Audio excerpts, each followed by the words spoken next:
Welcome back, ladies and gentlemen, to video number 3. In this video, this is the one where we touch on the real working royals and everything that's been going on this week. There is a lot to cover, so let's jump in and get there, shall we? Let's go. We're going to start out with the Duke of Kent because he went to St. Nicholas Church on Saturday, May 18th, in his role as patron of the Festival of Newberry Spring. It's the Newberry Spring Festival. He was met by the festival chairman and Vice Lord Lieutenant Graham Barker, his daughter, Lady Helen Taylor, and her husband, Timothy Taylor, went with him. Now, the London Philharmonic Orchestra played there, and apparently the Newberry Spring Festival provides 2 weeks of world-class music. I can totally see that. Look at this man. He's still going strong. You go, dude. Let's move on to Father's Day because Princess George Louis and Princess Charlotte issued their very first ever royal statement with their Father's Day photo. How wonderful is that? It simply said, "We love you, Papa. Happy Father's Day." And it was signed off G, C, and L. Very sweet. At the same time, Prince William put up a post in tribute to his father, the king, showing him playing on June 12, 1984 in the gardens of Kensington Palace when William was not quite yet 2. And it shows, him and his father. And you can see how their relationship has moved on. It's fabulous.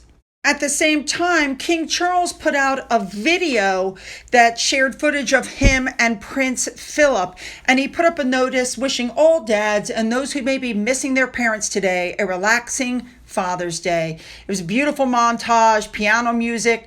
There were several pictures of Philip and Charles together. There's one where Philip lifts Charles out of a pram. Then they were sailing together. It was very nice. Now, this is where it gets interesting for me because neither Harry nor Meghan did one post for Father's Day. Meghan didn't even do a post for Harry talking about what a wonderful father he was to their supposed 2 children. I find that very odd. If Harry wants to make things up with his family, he should have put something out about his dad. We didn't expect Meghan to do anything about her father, but then, poor man, he's probably better off without her. Let's move on to King Charles now. He went to the Cartier Queen's Cup Polo on Sunday, June 16th. This was the last day of the event. It was held in Surrey this year. It was sponsored, or it's been sponsored by Cartier since 2012. And the Queen's Cup is one of the world's leading polo tournaments and features some of the sport's top players and ponies. It takes place over 3 weeks. Now, some of the guests included Lady Amelia and Lady Eliza Spencer. They're the twin daughters of Charles Spencer, Diana's brother. They are 31 years old. They are looking pretty good. This event, by the way, in case you're unaware, was the day after the Trooping the Colour ceremony in London. One other bit of background information for you, in case you were unaware, the very first trophy was presented by Queen Elizabeth II in 1960. Now, when the winner was announced, and of course, because Charles was giving out the first trophy of the day, they took Charles down into the area where he got to meet the jockey up close. He got to see the horse up close. This is a beautiful horse. Look at that. Absolutely gorgeous animal, and they're well taken care of. I love that. Well, good for him. I'm glad the weather held out. All right, let's move on now. Next up, we have Mike and Zara Tindall, who did not make it to Trooping the Colour, but that's because they were dancing at a Pink concert. Yes? Photos were taken. They looked like they had an absolutely fabulous time. Good for them. We're going to move on now to the Duke of Gloucester, who went to Oxfordshire and Cambridgeshire. He was very busy. He went to the Welford Gardens Care Home, the Thames War Memorial, a working model for the Beam engine. He was just all over. All right, I didn't put this in with Trooping the Colour video. I wish I had, but I didn't. But I'm going to put it in now. Lady Gabriella Windsor, we know that her husband, Thomas Kingston, removed himself from this earth. And this is the first time that she's been seen in public since the death of her husband. This young lady was invited by King Charles to attend his birthday parade, and she was inside the building watching the fly pass from inside. They told her that, she could attend the celebrations if she was feeling up to it. And so she was. You gotta know that the family is rallying around her, but what a horrible blow. She waited so long to get married. She wanted to find just the right person. She found him, and then that happened. I just think it's, she's very brave. All right, moving on.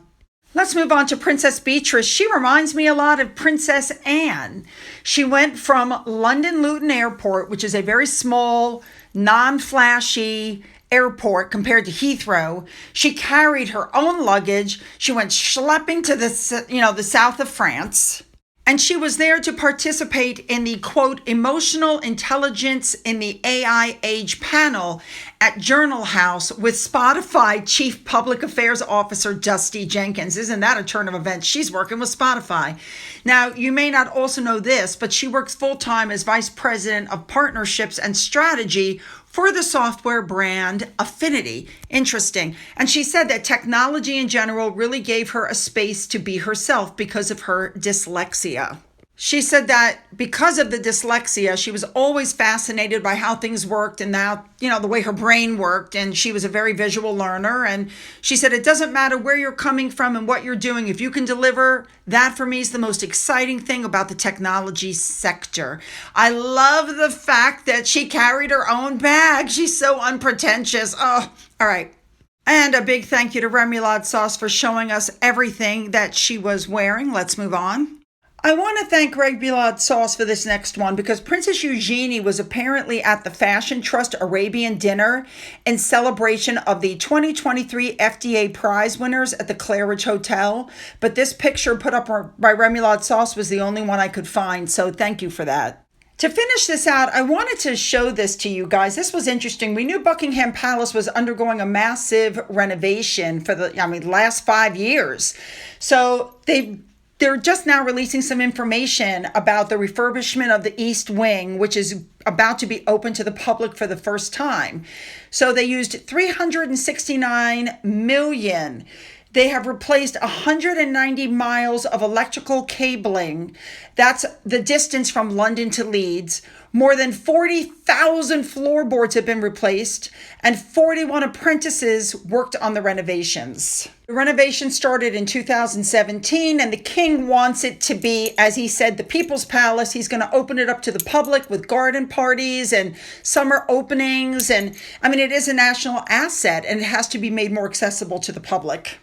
Can you believe that as they removed the floorboards, they were taken up individually and marked with a number, with each detail recorded in a map? And then after they were done with the renovation, the floorboard was put back exactly like it was originally. Could you imagine? There was asbestos that had to be eradicated. There was all kinds of stuff to be done. So starting July 15th, people can go in. The hidden quarters of the East Wing will be open to the public for the first time. 6,000 tickets were snapped up in just a few hours when they went on sale earlier this year. I think that's wonderful.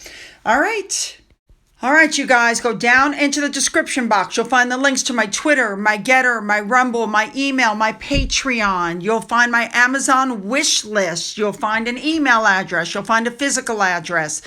And if you've donated anything to my coffee fund, thank you so much. And as always, you guys, have a great day.